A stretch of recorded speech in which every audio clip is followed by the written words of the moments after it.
जय हिंद दोस्तों, स्वागत है आप लोगों का मेरे YouTube चैनल पाठशाला में। कैसे हो आप लोग? उम्मीद करता हूँ कि अच्छे ही होंगे। तो जैसा कि आप लोगों को पता होगा कि अभी बिहार दरोगा और बीएसएससी दोनों के ही फॉर्म साथ साथ में भरे जा रहे हैं। बीएसएससी का जो फॉर्म है वो 27 सितंबर से भरे जा रहे हैं और 11 नवंबर तक चलेगा। और जैसा कि बिहार दरोगा का जो फॉर्म है वो 5 अक्टूबर मतलब आज से ही फॉर्म भरना स्टार्ट होगा और 5 नवंबर तक चलेगा। तो कुल मिलाकर दोनों ही फॉर्म जो है 1 महीने तक भरे जाएंगे और इसके बाद जब फॉर्म भरा जाएगा दोनों का तो फिर 1 से 1.5 महीने के बाद आप लोगों का प्री का एग्ज़ाम हो जाएगा। तो आप लोग के पास ज़्यादा समय है नहीं, कुल मिलाकर देखा जाए तो आप लोग के पास 2.5 महीने ही हैं और 2.5 महीने में ही दोनों ही एग्ज़ामों की तैयारी करनी है। तो इसके लिए एक सही स्ट्रेटजी की ज़रूरत है। तो हम आप लोगों के लिए बनाए हैं एक 2.5 महीने का एक 75 दिनों का रणनीति। इस 75 दिनों की रणनीति में हम लोग बात करेंगे सबसे पहले कि प्रीवियस ईयर में क्वेश्चन कैसे पूछे गए हैं और अभी नए पैटर्न पर कैसे कैसे प्रश्न पूछे जा सकते हैं। तो सबसे पहले हम बात करते हैं दोनों का क्वेश्चन का पैटर्न पे। तो बिहार एसएससी में जो है 150 प्रश्न होंगे, जिसमें से 75 मैथ रीजनिंग होंगे और जिसमें 50 आपके रीजनिंग होंगे और 25 मैथ के प्रश्न होंगे। और इधर 75 में आपका जीके जीएस साइंस सब रहेगा। तो उसमें से 25 आपका साइंस ही रहेगा और 50 टोटल जीके जीएस रहेगा। और इधर दरोगा का बात किया जाए तो 5 रहेगा उसमें मैथ रीजनिंग और 95 प्रश्न होंगे, जिसमें से कि इधर जीके जीएस साइंस सब मिला के होंगे, जिसमें 25 आपके साइंस हो जाएंगे और 25 करेंट अफेयर्स हो जाएंगे, 15 से 16 के आसपास हिस्ट्री हो जाएंगे, 12 से 13 के आसपास ज्योग्राफी, 7 से 8 पॉलिटी हो जाएंगे, 5 इकोनॉमिक्स रहता है और भी छोटे छोटे टॉपिक्स हैं। पिछले बार तो समाजशास्त्र से भी 5-6 प्रश्न देखने को मिला था और विविध से भी रहता है 7-8 प्रश्न। पर्यावरण भी देख लीजिएगा आप लोग। तो मिलाकर देखा जाए तो दोनों का जो सिलेबस है लगभग सेम ही है। अंतर सिर्फ इतना है कि दरोगा में सिर्फ 5 मैथ और रीजनिंग रहते हैं और बिहार एसएससी में जो है 75 मैथ और रीजनिंग रहते हैं। और जीके जीएस की बात किया जाए तो दोनों ही बिहार एसएससी और दरोगा में जीके का जो लेवल है लगभग सेम ही रहेगा। और तो आपको पढ़ना होगा अलग से बिहार एसएससी के लिए मैथ और रीजनिंग। तो मैथ और रीजनिंग अगर आप अलग से पढ़ते हैं तो दोनों एग्जाम में आपको काम देगा। बीएसएससी का तो दोनों पीटी और मैथ्स का सिलेबस लगभग सेम ही है और इसके लिए अगर आप मैथ रीजनिंग पढ़ते हैं दरोगा के लिए तो आपको मेंस में काम देगा। वहाँ आपको कम मेहनत करना पड़ेगा मैथ रीजनिंग पे, तो उतना टाइम आप बाकी सब्जेक्ट को स्ट्रॉन्ग करने में लगा सकते हैं। तो अब बात किया जाए कि दोनों का तैयारी साथ में कैसे कर सकते हैं, तो आप लोग आराम से दोनों का तैयारी साथ में कर सकते हैं। तो उसके लिए आपको एक सही रणनीति बनाना होगा, क्योंकि इतने बड़े सिलेबस और उसको 2.5 महीने भी कवर करना है तो मुश्किल है थोड़ी। उनके लिए, उन लोगों के लिए तो आसान है जो पहले से तैयारी कर रहे हैं, लेकिन उन लोगों के लिए बहुत मुश्किल है जो अभी स्टार्ट किए हैं या कुछ दिन पहले से तैयारी कर रहे हैं। तो उन्हीं लोगों की तो हम एक रणनीति बनाए हैं उन लोगों के लिए जो अभी नया नया स्टार्ट किए हैं तैयारी। कुछ टॉपिक बता देंगे, कुछ सब्जेक्ट उतना अगर पढ़ लेते हैं तो उतना में उनका लगभग पीटी हो जाना चाहिए। हम ये नहीं बोल रहे हैं कि और सब सब्जेक्ट को छोड़ देंगे, लेकिन उतना को अगर पहले कवर कर लेते हैं तो उतना से पीटी उनका हो जाएगा। इसके लिए हम बाद में बात करेंगे। सबसे पहले हम बात करते हैं कि इसमें बुक कौन कौन सा फॉलो किया जाएगा। पढ़ाई से संबंधित किसी भी रणनीति में बुक का बहुत बड़ा महत्व रहता है। तो अगर हम बात करें कि बुक कौन कौन सा पढ़ा जाए तो सबसे पहले हम आप लोगों को बताएंगे कि मार्केट में कौन कौन सी बुक चल रही है अभी और मैंने क्या क्या बुक फॉलो किया था प्री के लिए, तो उसकी बात करते हैं। तो अगर जीके जीएस का बात किया जाए तो मार्केट में 3 बुक चल रहे हैं। लुसेंट हो गया, जिसमें क्राउन हो गया, और एक दृष्टि पब्लिकेशन की आती है दृष्टि सामान्य ज्ञान करके, जिसमें एक ही बुक में सभी सब्जेक्ट्स होते हैं। और अगर साइंस की बात किया जाए तो लुसेंट का वो साइंस स्पेशल आता है और दृष्टि का साइंस स्पेशल आता है। वो इसमें से किसी बुक को आप फॉलो कर सकते हैं। और करेंट अफेयर्स की बात किया जाए तो एडिटोरिया और स्पीडी दोनों में से किसी को भी फॉलो कर सकते हैं।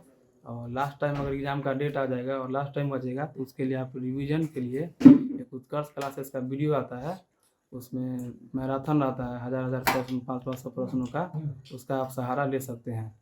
तो बुक मैंने मार्केट में जो चला था उसको बता दिया है।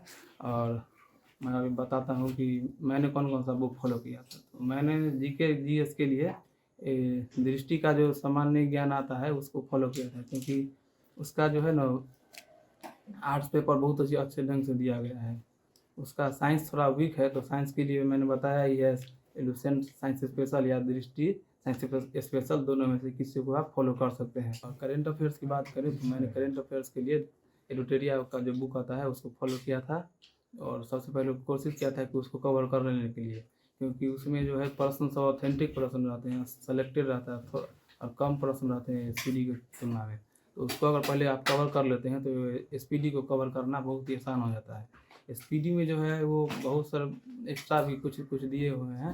अगर आप पहले एडुटेरिया पढ़ लेते हैं तो आपको मालूम चलेगा कि एसपीडी का जो बुक है उसमें से आपको कौन कौन से टॉपिक्स को पढ़ना है। तो ये तो हो गया बुक का बात।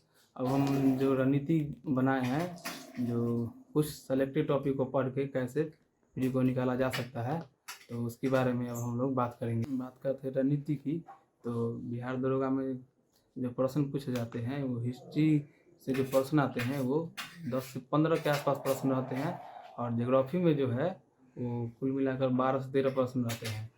और इधर साइंस से देखा जाए तो कम से कम तो 25 प्रश्न रहते हैं, और करेंट अफेयर से 25 प्रश्न रहते हैं। इन चारों सब्जेक्ट को अगर मिला दिया जाए तो 70 से 75 प्रश्न इन चारों सब्जेक्ट से ही आ जा रहे हैं, और बाद बाकी 30 प्रश्न जो हैं वो आप लोग, चूँकि इसमें आप लोगों को पता है कि इसमें नेगेटिव 9 के बराबर है, तो आप 30 में 30 अगर उधर मारते हैं तो कम से कम 10 से 12 तो आपका सही हो जाना चाहिए। तो कुल मिलाकर देखा जाए तो 4 सब्जेक्ट पर अगर आप पकड़ बना लेते हैं तो पीटी तो आपका आराम से हो जाना चाहिए। ये नहीं बोल रहे हैं कि बाकी सब्जेक्ट को छोड़ देना है, सबको पढ़ना है, लेकिन पहले इन 4 को स्ट्रॉन्ग कर लेना है। इससे पढ़ना है तो छूटना नहीं चाहिए। इसके बाद अगर समय आपका बचता है तो बाकी सब्जेक्ट पर ध्यान दे सकते हैं। अब बात करते हैं बिहार एसएससी में, उसके लिए क्या रणनीति होना चाहिए। तो उसमें भी है जो 25 प्रश्न जो होते हैं वो साइंस से होते हैं, और जीके सॉरी मैथ रीजनिंग का अगर बात किया जाए तो 75 रहते हैं। तो अगर आपका मैथ रीजनिंग स्ट्रॉन्ग है तो आप 75 में से कम 65 से 70 प्रश्न जरूर ही आप सॉल्व कर लेंगे। तो इधर मैथ रीजनिंग और साइंस ये तीनों को अगर मिला लेते हैं आप तो इधर हो जाते हैं टोटल 100 के आसपास प्रश्न, और जीके जीएस बीएसएससी में रहता है 50 के आसपास प्रश्न। तो जीके जीएस पर थोड़ा कम भी ध्यान दे सकते हैं, इधर मैथ रीजनिंग और इधर साइंस पर अगर सिर्फ फोकस कर लेते हैं तो 80 तो आप इधर ही ले आएंगे। और उधर दरोगा और बीएसएससी चूँकि आप लोग साथ में तैयारी कर रहे हैं तो उधर हिस्ट्री और जियोग्राफी तो मैंने बताया है, उससे भी इधर भी 20 के आसपास दोनों मिला के प्रश्न हो जाएंगे। तो 100 प्रश्न तो इधर हो गए, और इधर भी 30 से 40 प्रश्न जो बचे उसमें से आप लोग मारिएगा तो 10 से 12 आ जाएंगे। तो इधर भी फ्री होने का काफ़ी संभावना है अगर कुछ कुछ सेलेक्टेड टॉपिक को पढ़ लिया जाए। और मैंने करेंट अफेयर के लिए कुछ सेलेक्टेड टॉपिक सेलेक्ट किए हैं जिनको मतलब जिनसे कि ज़्यादातर प्रश्न पूछे जाते हैं। अगर आप सिर्फ इतना ही टॉपिक्स पर पकड़ बना लेंगे तो करेंट आप मिला जुला के काम चलने और आपका हो जाएगा। अगर 25 पूछे जाते हैं तो 18 से 20 तो आप आराम से ही बना लेंगे। तो बात करते हैं करेंट का जो सेलेक्टेड टॉपिक्स है उसका, तो सबसे पहले आप पुरस्कार देख लेंगे, उससे 3 से 4 प्रश्न रहते हैं, और उसके बाद संधि सम्मेलन और समझौते को देख लेंगे, और उसके बाद साइंस एंड टेक्नोलॉजी के जो आते हैं वो देख लेंगे, और उसके बाद आता है खेल खिलाड़ी, इसको भी देख लेंगे, और उसके बाद दिवस, सप्ताह, माह और जो वर्ष आते हैं उसको देख लेंगे आप लोग। उसके बाद योजनाएँ, फिर उसके बाद युद्धाभ्यास, और उसके बाद फिर चर्चित स्थल। इतने से आपके 18 से 20 प्रश्न आराम से हो जाएंगे। अगर इसके बाद अगर आपके पास टाइम बचता है तो आप बजट, आर्थिक सर्वेक्षण और सूचकांक इन टॉपिक्स को देख सकते हैं। तो इनसे भी आपको बाहर जाता है प्रश्न, जो मैंने सेलेक्टेड टॉपिक बताए हैं उससे अगर बाहर प्रश्न जाता है तो ये तीनों से आपका कवर हो सकता है। तो मैंने अपनी रणनीति आप लोगों को समझा दिया। तो इस रणनीति का मतलब ये नहीं है कि सिर्फ आप इस रणनीति के भरोसे ही रहें। मैंने ये रणनीति उन लोगों के लिए बनाया है जिनके पास समय का अभाव है और कम समय में ही वो तैयारी करना चाहते हैं, तो सिर्फ इतने टॉपिक्स पढ़ के ही वो अपना प्री निकाल सकते हैं। लेकिन अगर आपके पास टाइम है तो इतना टॉपिक पहले आप कवर कर लीजिए, उसके बाद अगर आपके पास टाइम है बाकी सब्जेक्ट पे आप आराम से ध्यान दे सकते हैं। तो ये था मेरा रणनीति, और आप लोगों से यही कहना चाहेंगे अंत में कि बस तैयारी करते रहिए ईमानदारी से, रिजल्ट आप लोग का ज़रूर होगा। मेरा जो वीडियो है ये थोड़ा लेट से आ रहा है, क्योंकि मेरा खुद का एग्ज़ाम था परसों यहाँ पे पीरियोडिक टेस्ट, तो समय का अभाव रहता है थोड़ा यहाँ पे, तो थोड़ा लेट से मैंने वीडियो बनाया है। तो मिलते हैं अगले वीडियो में, तब तक के लिए जय हिंद।